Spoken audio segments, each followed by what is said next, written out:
एगो train rail के पटरी पर जात रहे। अचानक से आजू बाजू उतर के खेत में चल गई और फिर पटरी पर वापस आ गई। अगला स्टेशन पर ड्राइवर के पकड़ल गई, ओकरा से इंक्वायरी भइल और कुछ सवाल पूछल गई। ड्राइवर बतौलस कि एक आदमी पटरी पर खड़ा रहे और हमरा इतना हॉर्न बजौला के बावजूद भी पटरी से हटे के तैयार ना रहे। तो इंक्वायरी ऑफिसर कहले कि तू पागल बड़ा, एक आदमी के जान बचावे खातिर तारा पता बा कितना लोग के जान दाव पे लगौले रह। तारा तो वो आदमी के कुचल देवे के चाहत रहे। ड्राइवर कहलस वही तो हम करे जात रहनी। जब ट्रेन एकदम नज़दीक गईल तो वो खेत में इधर उधर भागे लागल।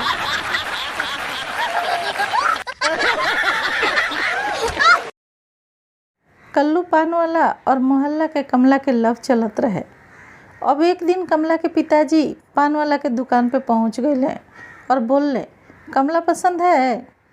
कल्लू नीचे उतरले, पिताजी के पैर छू के बोलले, हमरा कमला पसंद बाड़ी और कमला भी हमरा के पसंद करेली।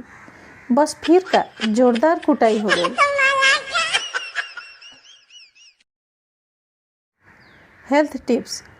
पति पत्नी आधा घंटा से चिल्ला के झगड़ा करत होखेलो, ओकरा बाद भी सांस लेवे में कोनो परेशानी ना होखे तो वो पूरा तरह से स्वस्थ बनी।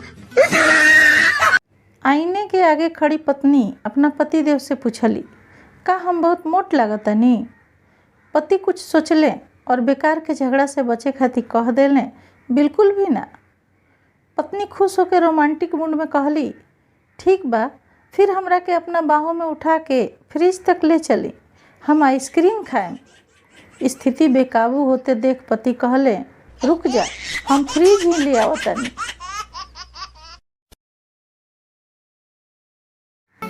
एगो लड़की अपना बॉयफ्रेंड के फ़ोन कैली तो उनकर 10 साल के भतीजा फ़ोन उठा लेलस। लड़की, अपना अंकल के फ़ोन द। लड़का, वो तो बाथरूम में बाड़े, आपके नाम का बा? लड़की इठला के कहली, उनका से कहिए उनकर जाने मन फ़ोन कैले रही है। बच्चा, लेकिन आंटी मोबाइल में तो चुड़ैल लिखल बा।